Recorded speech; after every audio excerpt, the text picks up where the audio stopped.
اب انتظار کی گھڑیاں ختم ہوا چاہتی ہیں، لیکن قبل اس کے میں پورے مجمع سے گزارش کرتا ہوں کہ اپنے نشستوں پر کھڑے ہو کر اپنے آج کے مہمان خاص کا استقبال کریں۔ اپنے نشستوں پر کھڑے ہو جائیں، سارے کھڑے ہو جائیں۔ اب میں جب تک حضرت کو میں مائک حوالے نہ کروں آپ نے بیٹھنا بھی نہیں ہے۔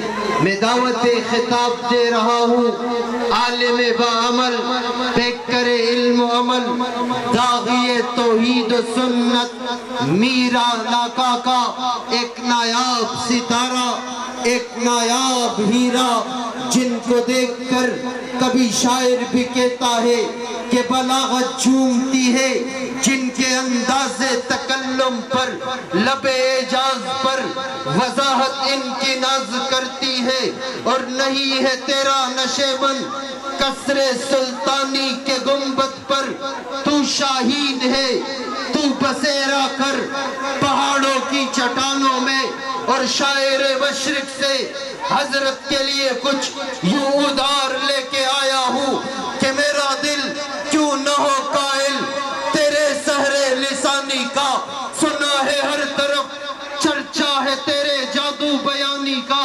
مائک حوالے کر رہا ہوں کہ آج اپنی بے قراری کو قرار آ ہی گیا، جس کا شدت سے رہا انتظار وہ آ ہی گیا، واعظ بے مثل کی آمد سے اے اہل چمن اب اس علاقے میں بھی رنگ گلاب آ ہی گیا، اور میں انقلاب پسندوں کی اس قبیل سے ہوں جو حق پر ڈٹ گیا، اس لشکر قلیل سے ہوں میں، یوں ہی نہیں دست و گریباں زمانے سے میں جس جگہ پہ کھڑا ہوں کسی دلیل سے ہوں۔ تشریف لا رہے ہیں حضرت اقدس حضرت علامہ مولانا الیاس شاہ صاحب، نعروں کی گونج میں استقبال کیجئے گا۔ نعرہ تکبیر، نعرہ تکبیر، تاج و تخت ختم نبوت، شان محمد مصطفیٰ، عظمت صحابہ، کردار صحابہ، گفتار صحابہ، اقوال صحابہ، پہاڑوں پر پیچا گیا، عفت امی عائشہ، عفت امی عائشہ، نعرہ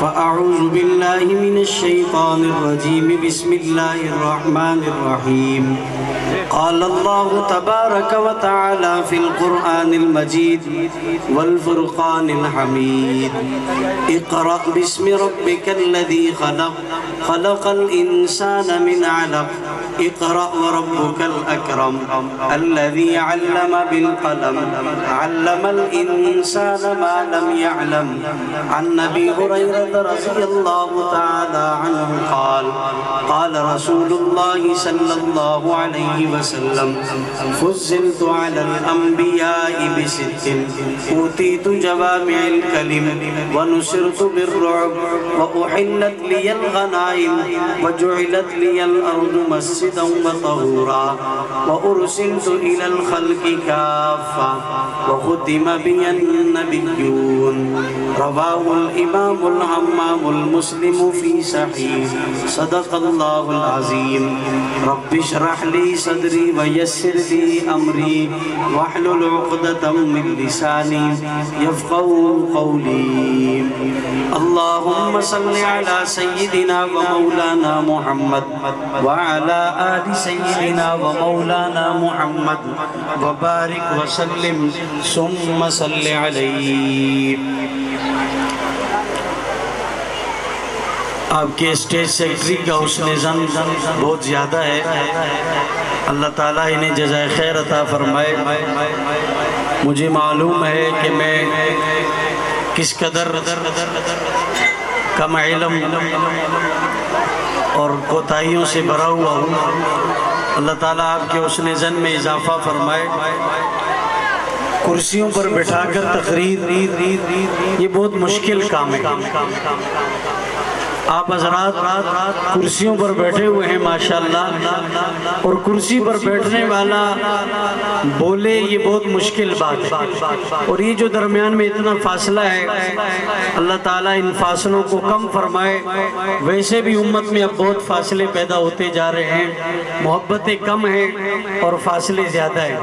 یہ سمجھتے ہیں شاید کوئی حالات خراب ہونے کا خطرہ ہے، اتنا دور آپ حضرات کو بٹھایا ہے تو بولنے والا بیچارہ کیا بولے گا۔ بہرحال میں مختصر وقت میں اپنی بات کو سمیٹ کر بات ختم کروں گا۔ بچوں سے گزارش ہے کہ یہ مہربانی فرمائیں گے تھوڑی دیر کے لیے مجھے برداشت کر لیں گے اور میں آپ کو برداشت کروں گا، اور آپ حضرات جو کرسیوں پر بیٹھے ہوئے ہیں مجھے امید ہے کہ آپ میری بات توجہ سے سنیں گے۔ کیا خیال ہے؟ انشاءاللہ توجہ سے سنیں گے؟ ہاتھ کھڑا کریں جو نہیں سنیں گے۔ اچھا آپ سنیں گے انشاءاللہ۔ اللہ تعالیٰ نے عزت کو دین کے ساتھ جوڑا ہے۔ دین زندگی میں ہے، اللہ کی عزت کا وعدہ ہے۔ اگر دین زندگی میں نہیں تو عزت کا وعدہ بھی نہیں، مقام و مرتبے کا وعدہ بھی نہیں۔ اللہ تعالیٰ نے عزت کو دین کے ساتھ جوڑا ہے، اور یہ دین عزتوں والے رب سے آیا ہے، اور عزتوں والے محمد پر اللہ نے اسے اتارا ہے۔ توجہ رکھیں، اللہ تعالیٰ نے یہ قرآن کریم عرب کی دھرتی پر اتارا۔ بخاری شریف کی شرح نصر الباری میں علماء نے لکھا ہے 23 سالوں میں اللہ تعالیٰ نے اس قرآن کو جبریل امین کے ذریعے اتارا، اور جبریل امین یہ قرآن لے کر غار حرا سے جو سلسلہ شروع ہوا، آپ صلی اللہ علیہ وسلم کے سینہ اطہر پر اقرأ بسم ربک الذی خلق خلق الانسان من علق اقرأ وربک الاکرم الذی علم بالقلم، یہ 5 آیتیں لے کر حضرت جبرائیل علیہ السلام غار حرا میں تشریف لائے تھے۔ پھر اس کے بعد یہ سلسلہ شروع ہوا۔ علماء نے لکھا پہلی اور دوسری وحی کے درمیان فترت کا 3 سال کا زمانہ ہے۔ پھر سورۃ المدثر کی آیتیں اللہ تعالیٰ نے اتاری۔ نصر الباری کی شرح میں یہ بات موجود ہے کہ 23 سال میں اللہ کے رسول پر یہ قرآن 24,000 مرتبہ نازل ہوا۔ جبریل امین زمین پر 24,000 مرتبہ اترے، اور 24,000 مرتبہ اس قرآن کی آیتوں کو لے کر آئے۔ الف لام میم سے لے کر والناس کی سین تک 80,000 سے زیادہ قرآن کے حروف ہیں، 114 سورتیں ہیں، 86 مکی ہیں، 28 مدنی ہیں۔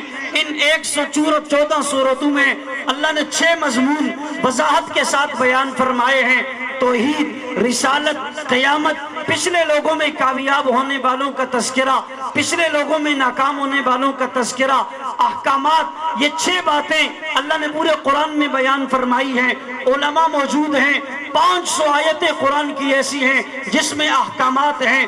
باقی 6,000 آیتوں میں رب کہتا کیا ہے، بتاتا کیا ہے، سناتا کیا ہے، باتیں کیا کرتا ہے۔ میں نے مفسرین کے دروازے پر دستک دے کر پوچھا، اے قرآن کے ماہروں، تفسیر کو لکھنے والوں، علوم نبوت کے وارثین، یہ 6,000 سے زیادہ آیتیں قرآن کی ہیں۔ صرف 500 آیتوں میں اللہ نے نماز، روزہ، زکوٰۃ، حج، مسائل، جہاد، خلا، طلاق، نکاح، میراث، ان احکامات کو بیان فرمایا ہے۔ 6,000 آیتوں میں رب کہتا کیا ہے؟ مفسرین نے جواب دیا ہے 6,000 آیتوں میں رب کبھی اپنی باتیں کرتا ہے، کبھی اپنے نبی کی باتیں کرتا ہے، کبھی پچھلے انبیاء کی باتیں کرتا ہے۔ قرآن کریم میں 25 سے زیادہ انبیاء کے ناموں کا تذکرہ نہیں ہے۔ 25 نام صرف اللہ کے قرآن نے ذکر کیے ہیں۔ سیاہ ستہ کی کتابیں کھول کر دیکھیں، 25 انبیاء سے زیادہ ناموں کا تذکرہ نہیں ہے۔ قرآن یوں کہتا ہے، ہم ہم نے آپ کو چند نبیوں کے قصے سنا دیے، بہت سارے ایسے تھے ہم نے آپ کو بتایا بھی نہیں۔ اللہ کبھی اپنی باتیں کرتا ہے، کبھی اپنے نبی کی باتیں کرتا ہے، کبھی پچھلے انبیاء کی باتیں کرتا ہے، کبھی کامیاب ہونے والوں کا تذکرہ کرتا ہے، کبھی قدرت کی جھلکیاں دکھاتا ہے، کبھی مثالیں بیان کرتا ہے، کبھی تمثیلیں بیان کرتا ہے، کبھی جنت کے تذکرے سناتا ہے، کبھی جہنم کی وعیدات سناتا ہے، کبھی کامیاب ہونے والوں کے مقام کے تذکرے بتاتا ہے، کبھی ناکام ہونے والوں کی سزاؤں کا تذکرہ کرتا ہے۔ 86 سورتیں مکی ہیں، مکی سورتوں کے 3 اہم مضمون ہیں، توحید، رسالت اور قیامت، باقی چوتھا مضمون کوئی نہیں ہے۔ مدنی سورتوں میں اللہ نے احکامات کو بیان کیا ہے، یہ رب کہتا کیا ہے، یہ رب بتانا چاہتا ہے، سمجھانا چاہتا ہے۔ یہ قرآن عرب کی دھرتی پر اترا تھا، اللہ کے نبی کے سینے پر اترا تھا۔ وہ بدو جو قرآن اترنے سے پہلے دنیا سے آ رہی تھے، تعارف کوئی نہیں تھا، جانتا کوئی نہیں تھا، پتہ کوئی نہیں تھا، بکریاں نہیں چرا سکتے تھے۔ اس قرآن کے اترنے سے عرب کے بدوؤں کو اللہ نے عزت دی، مقام دیا، پھر وہ مقام دیا۔ 700 سے زیادہ آیتیں اللہ نے قرآن کریم میں ان لوگوں کے بارے میں اتاری جنہیں قرآن کریم نے حضور کا صحابی کہا ہے۔ حدیث میں آتا ہے ان اللہ اختارنی واختار لی اصحابی، اللہ نے ہر چیز کا انتخاب کیا۔ اللہ کے خزانوں میں جو اعلیٰ تھا، عرفہ تھا، اچھا تھا، سب سے نمایاں تھا، اللہ نے اپنے نبی کو وہ دیا۔ کتاب سب سے اعلیٰ، جماعت سب سے اعلیٰ، ازواج سب سے اعلیٰ، دین سب سے اعلیٰ، شریعت سب سے اعلیٰ۔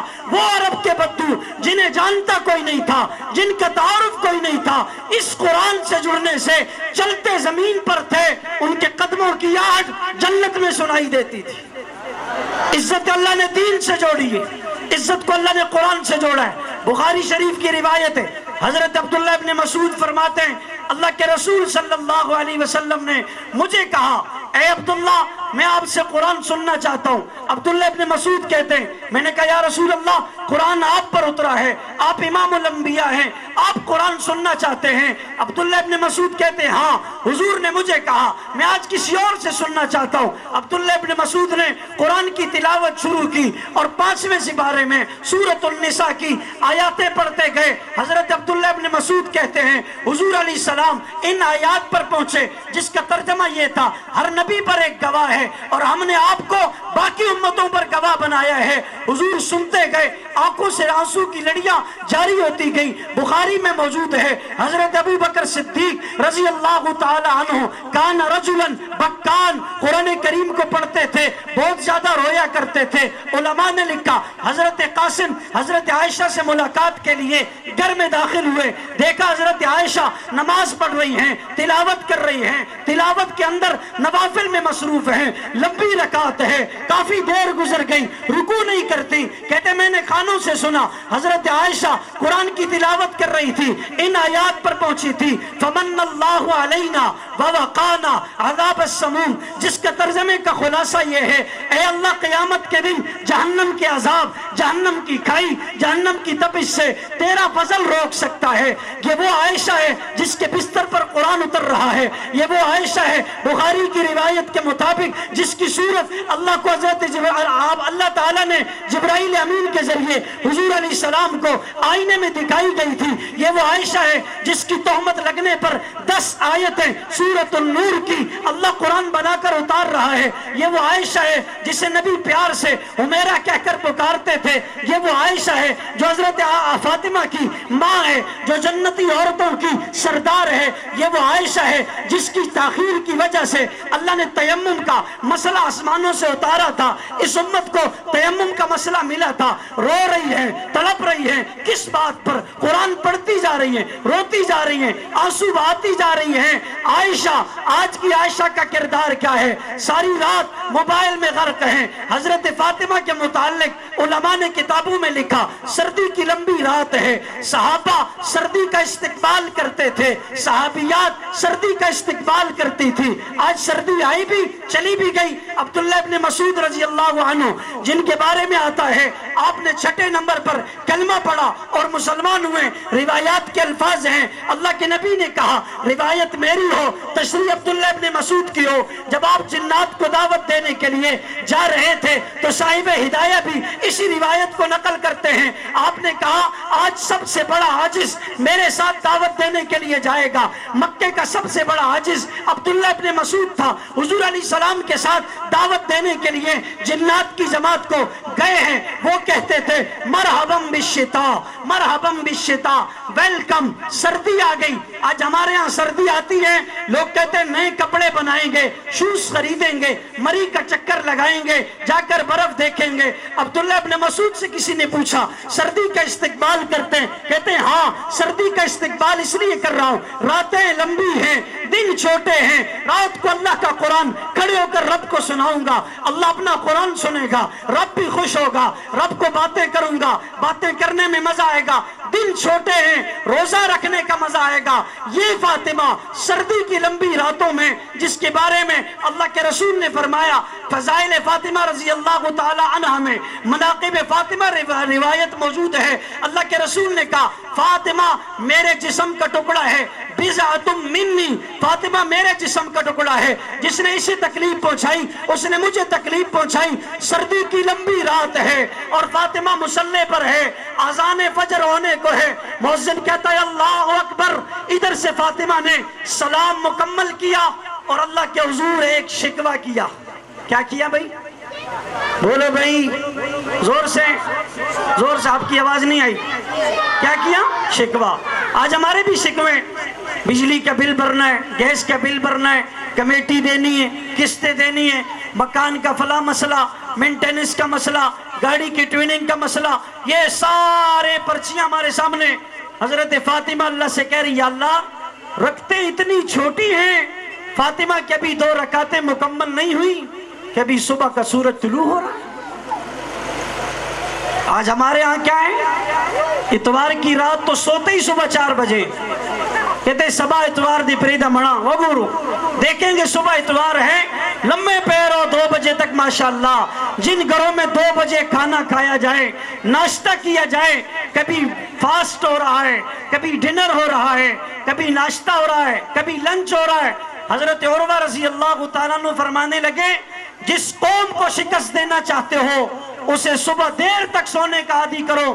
اس کا نتیجہ کیا ہوگا؟ جو قومیں دیر تک سوتی ہیں اللہ ان کے حافظے چھین لیتا ہے, ان کے حافظے سلب ہو جاتے ہیں. آج بادام کھا رہے, پستے کھا رہے, ٹوٹ کے وظیفوں سے حافظے کبھی بھی تیز نہیں ہوتے. حضرت فاطمہ نے کہا اے اللہ راتیں اتنی چھوٹی ہو گئی ہیں کہ صبح کا سورج طلوع ہو رہا ہے اور ابھی فاطمہ کی 2 رکعتیں بھی مکمل. ہم نے بھی سردیاں گزار دی. اپنے گریبان میں جا کے خود سے سوال کریں کہ سردیوں میں کتنی راتوں میں ہمیں تہجد نصیب ہے. اب تو فجر کی بھی چھٹی ہے ماشاءاللہ. نمازیں تو مسلمانوں پر 4 فرض ہیں, فجر کی چھٹی ہے. اللہ کے رسول صلی اللہ علیہ وسلم فجر پڑھا کر گھر گئے. آپ نے دیکھا حضرت فاطمہ سو رہی تھی. حضرت فاطمہ کے سونے کا عذر ہوگا اس لیے کہ کوئی بیماری, کوئی تکلیف حائل ہوگی. آپ نے فرمایا یا فاطمہ استیقظی, بیدار ہو جائیں, فجر کے بعد سونے کا وقت نہیں ہے. آسمان سے اللہ کے فرشتے زمین پر رزق لے کر آتے ہیں. جو لوگ فجر کے بعد سو رہے ہوتے ہیں ان کا رزق فرشتے واپس لے کر چلے جاتے ہیں. آج ہمارے ہاں کیا ہے, فجر نہیں پڑھنی, تلاوت نہیں کرنی, ذکر نہیں کرنا. حضور فجر پڑھانے کے لیے گھر سے نکلے. حضرت جویریہ رضی اللہ تعالی عنہ آپ کی ازواج مطہرات میں سے مصلی پر ہیں. آپ چاش کی نماز کے وقت گھر واپس گئے, جا کر دیکھا حضرت جویریہ پھر بھی مصلی پر ہیں. تقریباً 4 گھنٹے کا وقفہ ہے. اللہ کے رسول نے پوچھا جویریہ سچ جلدی کو کی کر دی رہی ہیں اتنی دیر؟ حضرت جویریہ کا جواب یہ نہیں تھا. واٹس ایپ دیکھ رہی تھی, ٹویٹر دیکھ رہی تھی, فیس بک پر کمنٹ کر رہی تھی. حضرت جویریہ کا جواب یہ تھا کہ میں اللہ کا ذکر کر رہی تھی 4 گھنٹے. اللہ کے رسول نے کہا میں اس کے بدلے آسان باتیں آپ کو سمجھاتا ہوں. سبحان اللہ وبحمدہ عدد خلقہ ورضا نفسہ وزینت عرشہ ومداد کلماتہ کا 3 مرتبہ ان کلمات کو پڑھ لینا, اتنا لمبا ذکر کرنا, دونوں کا ثواب اللہ کے ہاں برابر ہے۔ جو مرد و عورت صبح فجر کے بعد 3 مرتبہ ان کلمات کو پڑھ لیتا ہے، اللہ تعالیٰ اسے اتنے لمبے ذکر کا ثواب عطا فرماتے ہیں۔ میں بات یہ دہرا رہا تھا، عزت اللہ کے دین کے ساتھ ہے۔ صحیح مسلم میں امام نووی رحمۃ اللہ علیہ حدیث کی شرح میں ایک متن کے تحت واقعہ نقل کرتے ہیں۔ واقعہ یہ ہے، حضرت عمر رضی اللہ تعالیٰ عنہ ایک دورے پر تشریف لے گئے اسبان کے علاقے میں۔ جب آپ وہاں پہنچے تو اسبان کے علاقے میں آپ کی ملاقات ہوئی مکے کے گورنر سے، جس کا نام ابو الحارث تھا۔ اس سے ملاقات ہوئی، آپ نے کہا آپ اسبان کے دورے پر آئے ہیں، مکے کا گورنر کون ہے؟ حضرت ابو الحارث نے حضرت عمر کو جواباً کہا کہ مکے کا نائب گورنر اس وقت ابن ابزہ ہے۔ اللہ کے رسول صلی اللہ علیہ وسلم نے ایک عجیب بات حضرت عمر فرماتے ہیں اس وقت فرمائی تھی، ان اللہ یرفع بہذا الکتاب اقواما، اس قرآن کے ذریعے اللہ نے زمین سے اٹھا کر لوگوں کو آسمانوں تک پہنچایا۔ حضرت عمر نے پوچھا نائب گورنر کون ہے؟ اس نے کہا ابن ابزہ ہے۔ حضرت عمر نے کہا اب آزاد کردہ غلام گورنری کریں گے، مکے کے اوپر حکمرانی کریں گے۔ حضرت عمر کو ابو الحارث نے جو جواب دیا، توجہ سے سننا، ابو الحارث نے 2 جواب دیے۔ کہ پہلا جواب یہ ہے کہ وہ قرآن کا قاری ہے، دوسرا جواب یہ ہے وہ علم الفرائض میں یعنی میراث کے علم میں ماہر ہے، اور آپ کا بنایا ہوا قانون یہ ہے مسلمانوں کا حکمران وہ بنے گا، گورنر وہ بنے گا جسے قرآن زیادہ آتا ہو۔ ابن ابزہ ہے تو وہ آزاد کردہ غلام، لیکن اس وقت مکے کی دھرتی پر نائب گورنر بننے کے لیے ابن ابزہ سے بڑھ کر قرآن کسی کو نہیں آتا، کسی کو اس وقت ابن ابزہ سے بڑھ کر علم المیراث میں مہارت نہیں ہے۔ ان 2 وجوہات کی بنا پر ابن ابزہ کو میں نے نائب گورنر بنایا ہے۔ حضرت عمر اش کرنے لگے، کہا واقعی اس قرآن نے زمین سے پسپائی سے لوگوں کو اٹھایا اور آسمانوں کی بلندیوں تک پہنچایا۔ اگر کوئی حقدار ہے ابن ابزہ ہے جسے گورنر بنایا جائے، اس لیے کہ وہی قرآن کا ماہر ہے، وہی علم میراث کا ماہر ہے۔ میں ایک سوال کرتا ہوں آپ سے، توجہ، کیا قرآن کریم آج جو آپ کے گھروں میں ہیں وہی صحابہ کے دور میں تھا یا کوئی اور تھا؟ بولیں بھائی، وہی تھا۔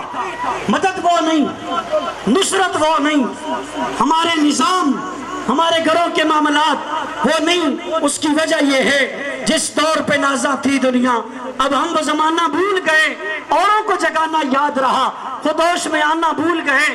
آزاد تو اب بھی ہوتی ہے، مسجد کی فضا سے اے انور جس ضرب سے دل ہل جاتے تھے وہ ضرب لگانا بھول گئے۔ منہ دیکھ لیا آئینے میں پر داغ نہ دیکھے سینے میں، دل ایسا لگایا جینے میں مرنے کو مسلمان بھول گئے۔ دیکھ ہماری آنکھ مچولی، اپنا سینہ اپنی گولی، تن کے اجلے من کے گندے، آقا ہم سے بھول ہوئی۔ ساری دنیا کے جھٹلائے ہوئے ہیں، تیری گلی میں آئے ہوئے ہیں، کھول دے آقا باب رحمت، آقا ہم سے بھول ہوئی۔ سوال یہ ہے قرآن وہی، الفاظ وہی، آیتیں وہی، اللہ کی مدد وہ نہیں، نصرت وہ نہیں۔ وجہ یہ ہے بدلے ہیں ہم بدل گئے، ترتیب ہم نے چھوڑ دی، رستہ ہم نے چھوڑ دیا، دستور ہم نے چھوڑ دیا۔ اللہ بھی آج مدد کرنے کو تیار ہے، بشرط یہ ہے ہمارے معاملات قرآن پر آ جائیں، ہماری ترتیب قرآن پر آ جائے۔ ایک آدمی چائے والا بازار سے دکان سے چائے لے کر جا رہا تھا، بڑے بڑے کاروباری جمع تھے، آپس میں مشورہ کر رہے تھے کاروبار ترقی کیوں نہیں کرتا۔ ایک نے کوئی رائے دی، دوسرے نے کوئی رائے دی، کہ ایک چائے والے سے پوچھا آپ کیا کہتے ہیں کہ کاروبار ترقی کیوں نہیں کرتا؟ اس نے کہا آپ بڑے سمجھدار لوگ ہیں، میں اتنی بات سمجھتا ہوں کہ جو زوال کے وقت میں اللہ نے نماز پڑھنے کو منع کیا ہے، سجدے کو منع کیا ہے، جو کاروبار 12-1 بجے زوال کے وقت کھل رہا ہے وہ کاروبار ترقی نہیں کر سکتا۔ زوال پذیر تو ہوگا مگر ترقی پذیر کبھی بھی۔ شیخ زکریا رحمت اللہ علیہ کی آپ بیتی میں لکھا ہے کہ آپ 1838 سے لے کر 1838 سے لے کر 1880 تک کتنے سال ہو گئے؟ بولو بھائی کتنے؟ 42 سال۔ کتنے؟ only 42 سال، 42 سال۔ شیخ زکریا رحمت اللہ علیہ عجیب باتیں کرتے، کہتے میں نے 42 سال روزانہ اپنی دادی کو پورا قرآن سنایا، 42 سال دادی نے قرآن سنا، اور 42 سال کے بعد کہا بیٹا آپ کو بھی صحیح قرآن یاد نہیں ہوا. کتنے سال؟ 42 سال. کہتے ہیں میری والدہ گھر میں جھاڑو لگاتی تھی اور جھاڑو لگاتے لگاتے 11 سپارے قرآن کریم کے تلاوت کر لیتی تھی. آج قرآن مردوں کی کتاب ہے، کسی کی سانس نہیں نکلتی تو اس کے پاس کھڑے ہو جاؤ قرآن پڑھو، کہتے ہیں یاسین پڑھو، یاسین. مر نہیں رہے یاسین. ایک آدمی اسپتال میں داخل تھا وینٹیلیٹر پر، تو وہ سانسیں لے رہا تھا. جو پاس لوگ کھڑے تھے نا انہوں نے یاسین پڑھنا شروع کر دی. تو اس نے وینٹیلیٹر کا وہ مارکس ہٹا کر کہا میں کوئی مرنے لگا ہوں؟ آپ کا کیا پروگرام ہے کہ میں مر رہا ہوں؟ آپ نے یاسین شروع کر دی. یعنی یاسین کس پر؟ مردوں پر. گھر بنا لیا، قرآن خوانی کرا دی. بچی کو رخصت کرتے اس کے سر سے اوپر قرآن رکھتے. وہ کہتی ہاں ابا نے اوپر رکھا تھا، میں بھی الماری کے اوپر. پھر غلاف میں 4-5 گٹانے لگے ہوئے تاکہ کہیں کھل ہی نہ جائے. اسی طرح جب گھر بن جاتا ہے، دکان بن جاتی ہے، میت کے موقع پر قرآن خوانی ہوتی ہے. بس اب صرف خوانی تک قرآن رہ گیا ہے، باقی ہمارا قرآن سے تعلق ٹوٹ گیا ہے. ہم قرآن کو بھول چکے ہیں. قرآن کہتا کیا ہے؟ طاقوں میں سجایا جاتا ہوں، ہاتھوں میں اٹھایا جاتا ہوں، دو کے پلایا جاتا ہوں. جب قول و قسم لینے کے لیے تکرار کی نوبت آتی ہے، پھر میری ضرورت پڑتی ہے. ہاتھوں میں اٹھایا جاتا ہوں، طاقوں میں سجایا جاتا ہوں، دو کے پلایا جاتا ہوں. آج گھروں سے قرآن رخصت ہو گیا، موبائل ہاتھوں میں آ گیا. اللہ کے نبی کے طریقے نکل گئے، غیروں کے طریقے آ گئے. حضور کا دستور نکل گیا، غیر کا دستور آ گیا. یہ قرآن الف لام میم سے لے کر بناس کی سین تک وہی صدائیں دے رہا ہے جو صحابہ کے زمانے کی تھی، جو تابعین کے زمانے کی تھی. حضرت تمیم داری رضی اللہ عنہ 1 رکعت میں پورا قرآن. حضرت عثمان غنی 1 رکعت میں پورا قرآن. تابعین میں حضرت سعید بن جبیر 1 رکعت میں پورا قرآن. امام اعظم ابو حنیفہ 1 رکعت میں پورا قرآن. حضرت عثمان بن مظعون عجیب صحابی ہیں، کہتے ہیں میں اللہ کے رسول کے پاس داخل ہوا، آپ تلاوت کر رہے تھے والطور وکتاب مستور فی رق منشور والبیت المعمور والسقف المرفوع والبحر المسجور. یہ آیتیں پڑھتے جا رہے. ابھی عثمان مسلمان نہیں ہوئے. کہتے قرآن نے ایسے دل پر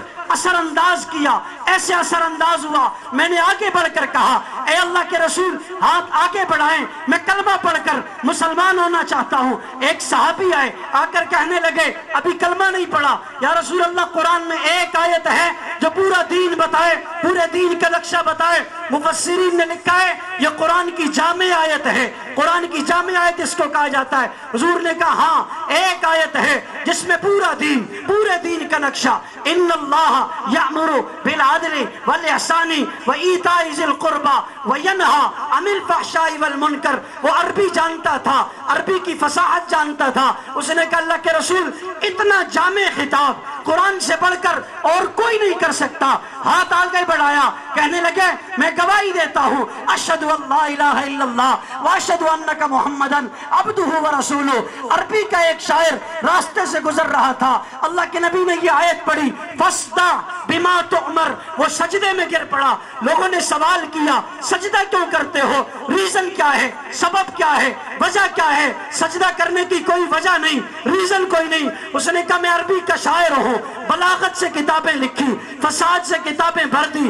ایسا فصیح کلام، ایسا بلیغ کلام میں نے نہیں دیکھا. اس کی ایک آیت کا ایک لفظ فاصدع اللہ تعالیٰ اس میں بیان کر کے کہتے ہیں بیان کیجئے، کھولیے، وضاحت کریں مثالوں سے. اس ایک آیت کے اس ایک لفظ نے اسے کلمہ پڑھنے پر، سجدہ کرنے پر مجبور کر دیا ہے. ہم پورا قرآن سنتے ہیں، ٹس سے مس نہیں ہوتے. 6000 سے زیادہ آیتیں سن لیتے ہیں، ٹس سے مس نہیں ہوتے. وجہ کیا ہے؟ ترتیب کیا ہے؟ وجہ یہ ہے قرآن ان دلوں پر اثر کرتا ہے جن میں لقمہ پیٹ میں حلال کا ہو، جو نگاہیں حلال دیکھیں، جو کان حلال سنیں. آج ترتیب کیا ہے؟ آج ساری ترتیب الٹ ہے. پیٹ میں لقمہ حرام جا رہا ہے، کوئی پرواہ نہیں. نگاہیں حرام دیکھ رہی ہیں، کوئی پرواہ نہیں. کان حرام سن رہے ہیں، کوئی پرواہ نہیں. ایک جگہ پر فاختہ اور ایک جگہ پر چیل بیٹھی، دونوں کو شاعر تیر چلا رہا ہے. شکاری چیل بڑی ہے یا فاختہ بڑی ہے؟ بھائی گوشت کس پر زیادہ ہے؟ چیل پر. فاختہ نے چیل سے کہا پاسا تختہ یہاں سے اٹھ جاؤ، یہ تیر آئے گا آپ کو لگے گا. چیل نے کہا بھئی میں تو حرام ہوں، آپ حلال ہوں. اس نے کہا حرام حلال کا مسئلہ نہیں، یہ پاکستان ہے،